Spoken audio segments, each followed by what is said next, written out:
आज की कहानी है देवर भाभी की जोड़ी। रुक्मणी अपनी बहू और अपने बेटे से बहुत परेशान थी।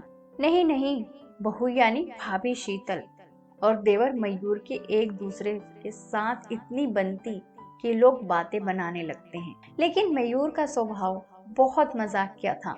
ऐसे में भाभी को भी बेमतलब के देवर के जोक्स पर खिलखिलाकर हंसना बहुत पसंद था। एक दिन जब देवर भाभी एक साथ टीवी देखते हुए सीरियल के बारे में बहुत खिलखिलाते हुए बात करने लगते हैं, तब भाई यानी शीतल का पति गौरव वहां आता है और कहता है, हाँ, बस ये सही है।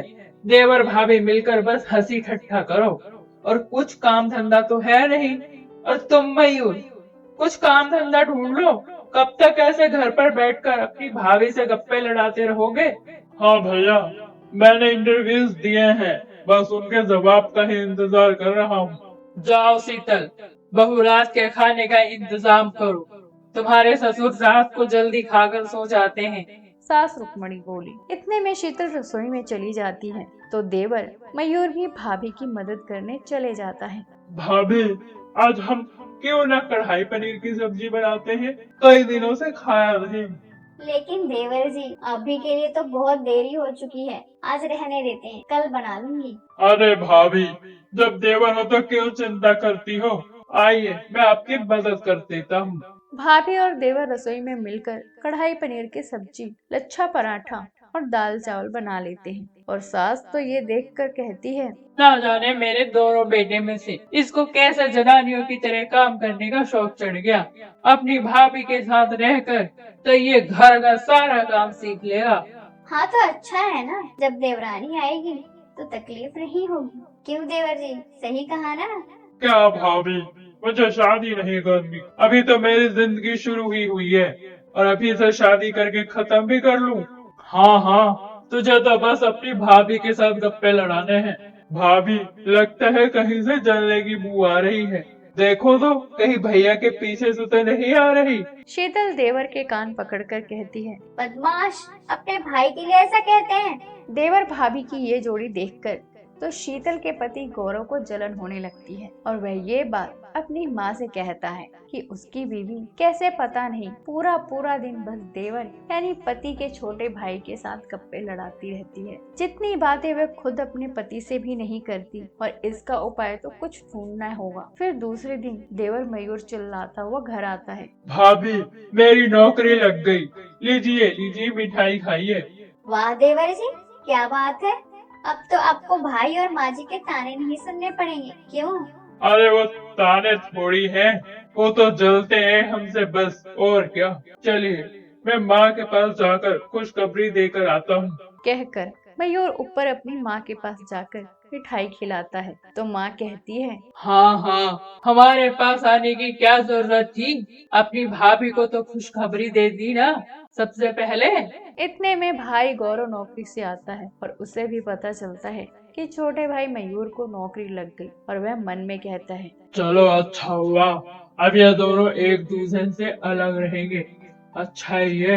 लेकिन भाभी और देवर की बातें तो अभी भी बंद नहीं होती थी। मयूर नौकरी में जाने से पहले, आने के बाद या छुट्टियों के समय जब भी उसको थोड़ा समय मिलता, वो अपनी भाभी के साथ दुनिया भर की बातें करने बैठ जाया करता। और ये देख गौरव और रुक्मणी बहुत परेशान रहते। ऐसे में जब एक दिन गौरव ने कहा कि इन दोनों को अलग तो किसी तरह करना होगा, तब रुक्मणी कहती है, क्यों ना मयूर की शादी करवा दी जाए। उसकी नौकरी भी लग गई और घर में पत्नी के आ जाने के बाद भाभी से खुद ही अलग हो जाएगा। जब मयूर शादी के लिए नहीं माना तो भाभी शीतल ने देवर को शादी के लिए मनाया और फिर मयूर की शादी सुंदर दिखने वाली लड़की हेतल से हो जाती है। अब हेतल को मयूर कहता है, देखो हेतल, ये मेरी प्यारी भाभी है। इनके कहने पर ही मैं शादी के लिए राजी हुआ हूँ, वरना मैं शादी अभी नहीं करता। चलो चलो, बातें बहुत हो गई। जाओ मयूर, हैतल को कमरे में ले जाओ।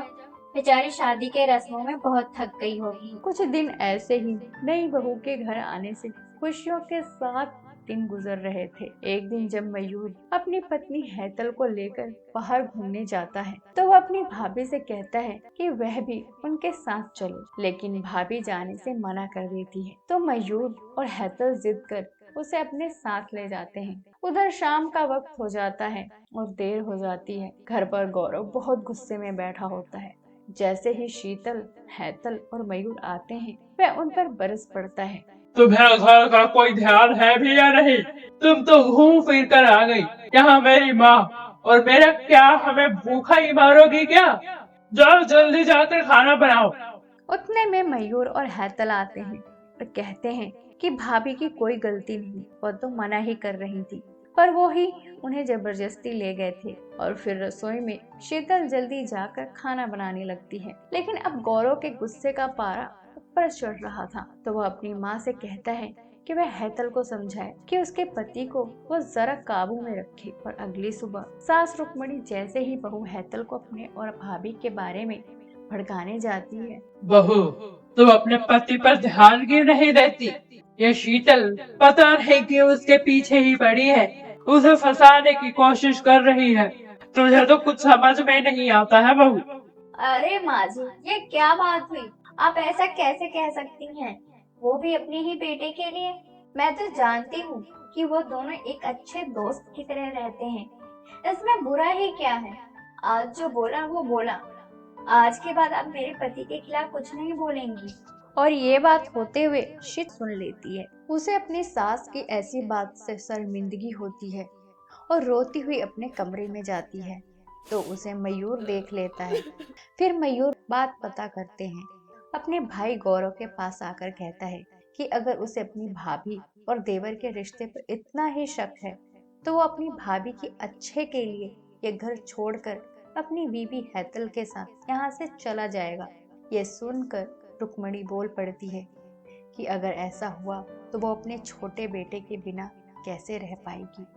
लेकिन फिर हैतल अपनी सास से कहती है कि वह उन्हें जेठानी के बारे में भड़काने से पहले सोचना चाहिए था।